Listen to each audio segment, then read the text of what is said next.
It's the year 1340, and you're waking up on a straw mattress, the kind that crunches under your weight and smells faintly of damp earth. The air is crisp, heavy with the scent of wood smoke and the distant tang of livestock. You're a peasant, not a knight in shining armor, not a lord in a castle, just a regular soul in a small English village, scratching out a living from the soil. Your day begins not with an alarm clock screech, but with the crow of a rooster and the faint toll of a church bell. You stretch, your joints creaking from yesterday's labor, and you wonder, how did people like you, the backbone of the medieval world, not just survive, but sometimes thrive in a life so raw, so unpolished compared to our modern American hustle? Let's start with the basics, food.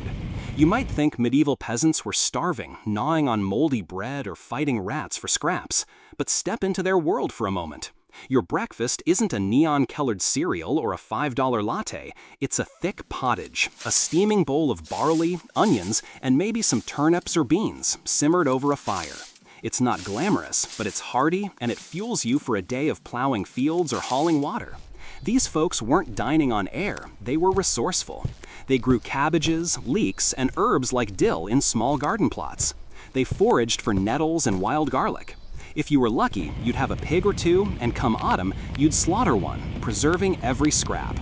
Blood for pudding, fat for candles, meat salted for winter. Imagine standing in your cramped, smoky hut, stirring a pot while the wind howls outside, knowing you've got enough to last until spring.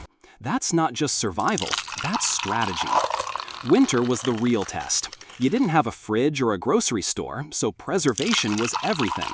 You'd dry peas, smoke fish, or bury root vegetables in cool, dark pits. If you were clever, and most peasants were, you'd brew a batch of weak ale, safer to drink than the local stream water. You'd share it with your neighbors during a long night of storytelling by the fire. Compare that to today. How many of us could keep food edible for months without electricity? These people weren't just scraping by, they were masters of making do. Now let's talk work. You're not clocking into a 9-to-5 grind, staring at a screen for 40 hours a week. Your labor follows the sun and the seasons. Spring and autumn are brutal, plowing, sowing, harvesting. But summer eases up, and winter's almost a break. You'd repair tools, weave baskets, or mend clothes by candlelight. Historians estimate peasants worked about 150 to 180 days a year, far less than the modern American average of 250-plus days. The rest? Festivals, church holidays, or just time to breathe. Imagine that, a world where you're not tethered to a desk, where the rhythm of life bends to nature, not a boss's email. Clothing was simple but practical. You're wearing a rough wool tunic, maybe dyed with woad or madder if you could afford it. It's itchy, sure, but it's warm and you've got a cloak for rain. Your wife or mother spins the wool herself, and every stitch is a labor of love. No fast fashion here. No landfills overflowing with polyester. Your shoes might be leather, but more likely they're wooden clogs, caked with mud. You don't own much, but what you have lasts. And hygiene? Let's clear something up. You're not wallowing in filth. Bathing wasn't a daily shower, but you'd wash in a stream or a wooden tub when you could. Villages often had communal bathhouses, especially near monasteries. You'd scrub your face and hands daily, and yes, you even cleaned your teeth, maybe with a twig or a paste of salt and herbs. It wasn't Colgate, but it worked better than you'd think. Shaving? A sharp knife and steady hands did the trick. You're not a caveman, you're a person, living in a world where every small act, eating, washing, takes effort and ingenuity. Your home is no castle, but it's not a pigsty either. Picture a timber-framed hut with a thatched roof, maybe 20 feet long, with a hearth in the center. Smoke curls up through a hole in the roof, and yeah, it stings your eyes, but it keeps you warm. You share the space with your family, maybe a cow or some chickens for warmth. It's cramped, but it's yours. You've built it with your hands, patched it with mud and straw, and it stands against the wind.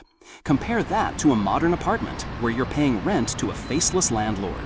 There's a certain pride in a peasant's life, a raw connection to the earth that's hard to find in our concrete jungles. As you go about your day, hauling water, feeding the pigs, or bartering eggs with a neighbor, you're not alone. Your village is tight-knit. If your roof leaks, someone helps you fix it. If you're sick, a neighbor brings broth. You're not scrolling through social media chasing likes. You're living in a real community where survival depends on trust. Sure, life's hard, But it's not the endless grind we imagine. There's time for laughter, for a dance at the Harvest Festival, for a story told in the flicker of a fire. You're not just surviving, you're living.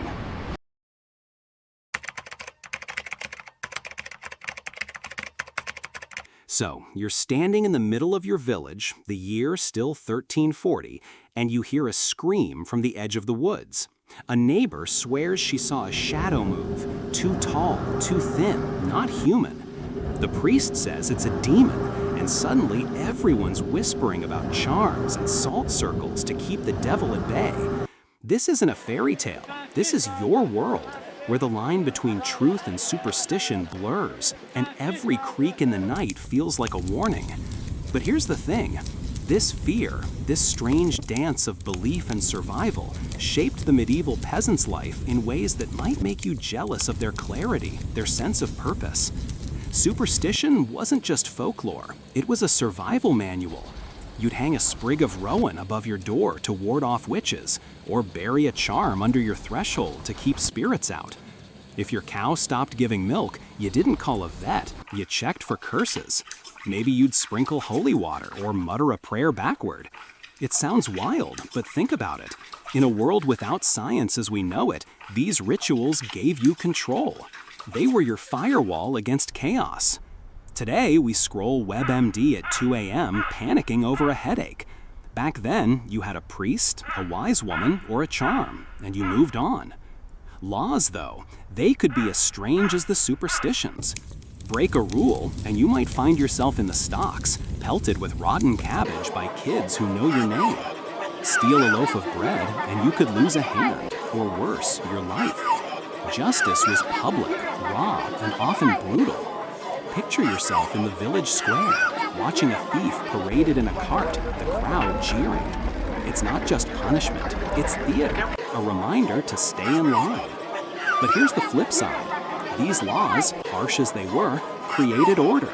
You knew the rules. Compare that to today's endless bureaucracy, tax codes, parking tickets, terms of service nobody reads. At least in 1340, you saw justice happen, right in front of you. Punishments weren't always death or mutilation. Some were downright bizarre. Ever hear of the scold's bridle? If you gossiped too much, they'd strap an iron cage over your head, a metal bit in your mouth to silence you. Humiliating? Sure, but it kept the village's peace. And prisons? They weren't like today's concrete cells. You might be locked in a lord's dungeon, or just tied to a post until you paid a fine. It wasn't comfy, but it was temporary. You didn't rot for years awaiting trial. Then there were the stories, the ones that kept you awake. Tales of witches who could sour your milk or curse your crops. Every village had a legend, a ghostly monk, a cursed well, a devil dog prowling the moors. These weren't just campfire tales, they shaped how you lived. If the church said a comet was a sign of God's wrath, you believed it. If a woman knew too much about herbs, you might whisper witch and keep your distance. Fear was real, but so was wonder. You lived in a world where the impossible felt close, where every storm might be a message from above. Medicine was another strange beast.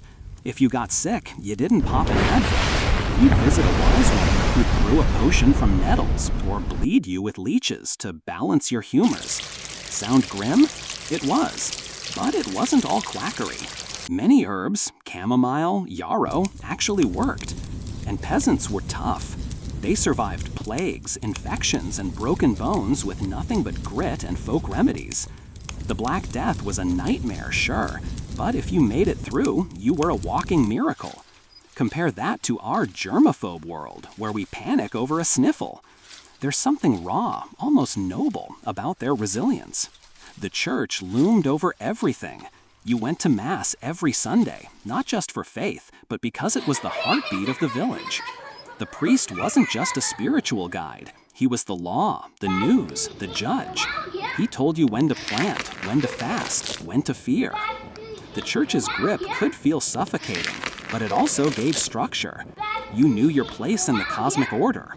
God, King, Lord, you. Today, we chase meaning in self-help books or influencers' posts. Back then, meaning was baked into life, even if it came with a sermon. As you kneel in that chilly stone church, listening to Latin you barely understand, you're not just praying, you're part of something bigger. The church tied your village together, gave you festivals, feasts, a reason to gather. It wasn't perfect, but it was certain. And in a world where a bad harvest could mean starvation, certainty.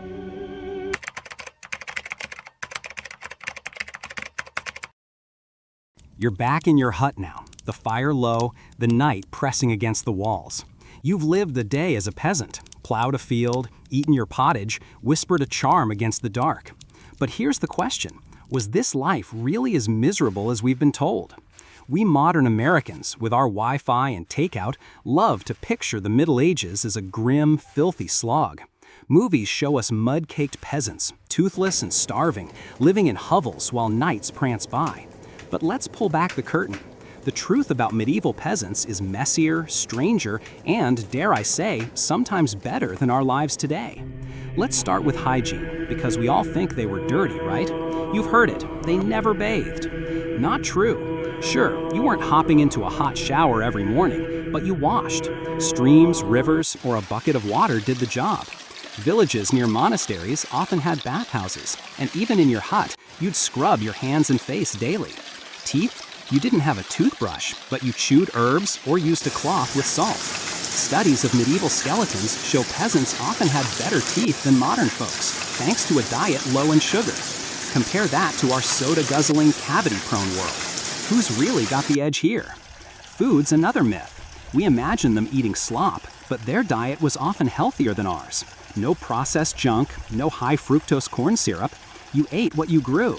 Beans, peas, cabbage, maybe some rye bread. Meat was rare, but when you had it, bacon, sausage, or a holiday goose, it was a feast. And that weak ale, it wasn't just for fun, it was cleaner than water. Today, we're drowning in fast food and diet fads, yet obesity and diabetes are everywhere.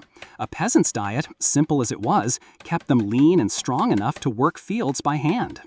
Housing's another surprise. Your hut wasn't a palace, but it wasn't a cave either. Timber frames, thatched roofs, and walls of wattle and daub kept out the rain. Some homes even had glazed windows or shutters. You'd sweep the floor, hang herbs to freshen the air, and keep your few possessions tidy.